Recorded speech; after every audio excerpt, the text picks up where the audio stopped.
The Tempest. Short Shakespeare story.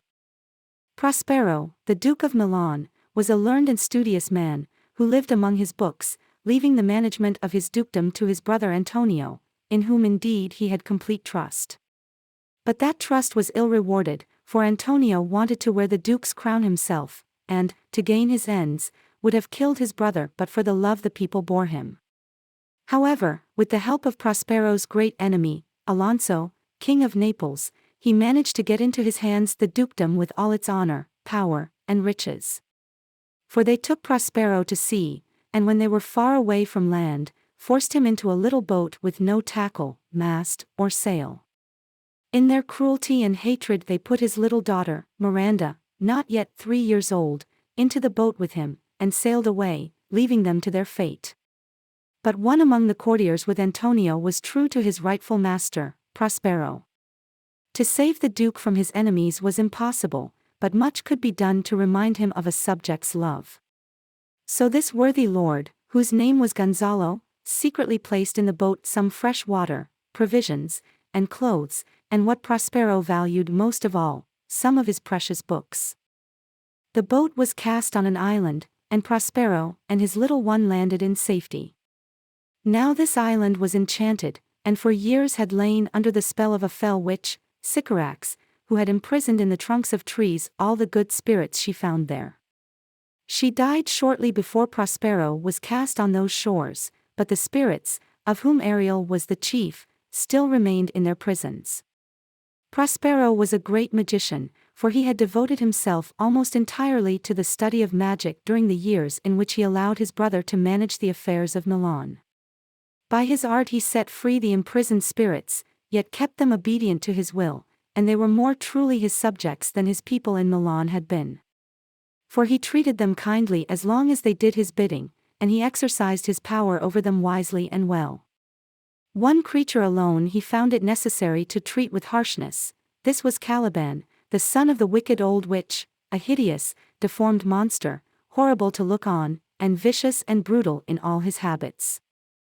When Miranda was grown up into a maiden, sweet and fair to see, it chanced that Antonio and Alonso, with Sebastian, his brother, and Ferdinand, his son, were at sea together with old Gonzalo, and their ship came near Prospero's island. Prospero, knowing they were there, raised by his art a great storm, so that even the sailors on board gave themselves up for lost, and first among them all Prince Ferdinand leaped into the sea, and, as his father thought in his grief, was drowned.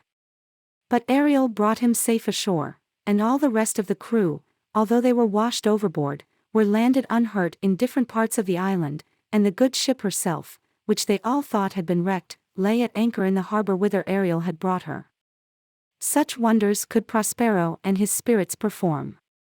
While yet the tempest was raging, Prospero showed his daughter the brave ship laboring in the trough of the sea, and told her that it was filled with living human beings like themselves. She, in pity of their lives, prayed him who had raised this storm to quell it. Then her father bade her to have no fear, for he intended to save every one of them. Then, for the first time, he told her the story of his life and hers, and that he had caused this storm to rise in order that his enemies, Antonio and Alonso, who were on board, might be delivered into his hands. When he had made an end of his story he charmed her into sleep, for Ariel was at hand, and he had work for him to do. Ariel, who longed for his complete freedom, grumbled to be kept in drudgery, but on being threateningly reminded of all the sufferings he had undergone when Sycorax ruled in the land, and of the debt of gratitude he owed to the master who had made those sufferings to end, he ceased to complain, and promised faithfully to do whatever Prospero might command. "Do so," said Prospero, "and in 2 days I will discharge thee." Then he bade Ariel take the form of a water nymph and sent him in search of the young prince. And Ariel, invisible to Ferdinand, hovered near him, singing the while, "Come unto these yellow sands, and then take hands, courtside when you have, and kissed the wild waves whist, foot it featly here and there, and, sweet sprites, the burden bear." And Ferdinand followed the magic singing, as the song changed to a solemn air, and the words brought grief to his heart, and tears to his eyes, for thus they ran. Full fathom 5 thy father lies. Of his bones are coral made.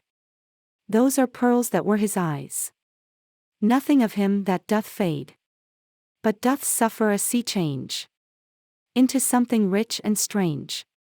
Sea nymphs hourly ring his knell. Hark! Now I hear them ding-dong bell. And so singing, Ariel led the spellbound prince into the presence of Prospero and Miranda.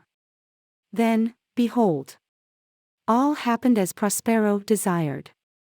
For Miranda, who had never, since she could first remember, seen any human being save her father, looked on the youthful prince with reverence in her eyes, and love in her secret heart. I might call him, she said, a thing divine, for nothing natural I ever saw so noble. And Ferdinand, beholding her beauty with wonder and delight, exclaimed, most sure the goddess on whom these airs attend. Nor did he attempt to hide the passion which she inspired in him, for scarcely had they exchanged half a dozen sentences, before he vowed to make her his queen if she were willing. But Prospero, though secretly delighted, pretended wrath. You come here as a spy, he said to Ferdinand. I will manacle your neck and feet together, and you shall feed on fresh water mussels, withered roots and husk, and have sea water to drink. Follow. No, said Ferdinand, and drew his sword. But on the instant Prospero charmed him so that he stood there like a statue, still as stone, and Miranda in terror prayed her father to have mercy on her lover. But he harshly refused her, and made Ferdinand follow him to his cell. There he set the prince to work, making him remove thousands of heavy logs of timber and pile them up, and Ferdinand patiently obeyed, and thought his toil all too well repaid by the sympathy of the sweet Miranda. She in very pity would have helped him in his hard work, but he would not let her, yet he could not keep from her the secret of his love, and she, hearing it, rejoiced and promised to be his wife. Then Prospero released him from his servitude, and glad at heart, he gave his consent to their marriage. Take her, he said, she is thine own. In the meantime, Antonio and Sebastian in another part of the island were plotting the murder of Alonso, the king of Naples, for Ferdinand being dead, as they thought, Sebastian would succeed to the throne on Alonso's death. And they would have carried out their wicked purpose while their victim was asleep, but that Ariel woke him in good time. Many tricks did Ariel play them. Once he set a banquet before them, and just as they were going to fall to, he appeared to them amid thunder and lightning in the form of a harpy, and immediately the banquet disappeared. Then Ariel upbraided them with their sins and vanished too.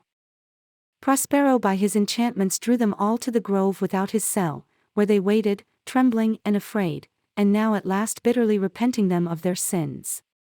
Prospero determined to make one last use of his magic power, and then, said he, I'll break my staff and deeper than did ever plummet sound I'll drown my book. So he made heavenly music to sound in the air, and appeared to them in his proper shape as the Duke of Milan. Because they repented, he forgave them and told them the story of his life since they had cruelly committed him and his baby daughter to the mercy of wind and waves. Alonso, who seemed sorriest of them all for his past crimes, lamented the loss of his heir. But Prospero drew back a curtain and showed them Ferdinand and Miranda playing at chess. Great was Alonso's joy to greet his loved son again, and when he heard that the fair maid with whom Ferdinand was playing was Prospero's daughter, and that the young folks had plighted their troth, he said, Give me your hands, let grief and sorrow still embrace his heart that doth not wish you joy. So all ended happily. The ship was safe in the harbor, and next day they all set sail for Naples, where Ferdinand and Miranda were to be married. Ariel gave them calm seas and auspicious gales, and many were the rejoicings at the wedding. Then Prospero, after many years of absence, went back to his own dukedom, where he was welcomed with great joy by his faithful subjects. He practiced the arts of magic no more, but his life was happy, and not only because he had found his own again, but chiefly because, when his bitterest foes who had done him deadly wrong lay at his mercy, he took no vengeance on them, but nobly forgave them. As for Ariel, Prospero made him free as air, so that he could wander where he would, and sing with a light heart his sweet song. Where the bee sucks, there suck I. In a cowslip's bell I lie. There I couch when owls do cry. On the bat's back I do fly. After summer, merrily. Merrily, merrily, shall I live now. Under the blossom that hangs on the bough. Thanks for watching and listening. Please don't forget to subscribe and like.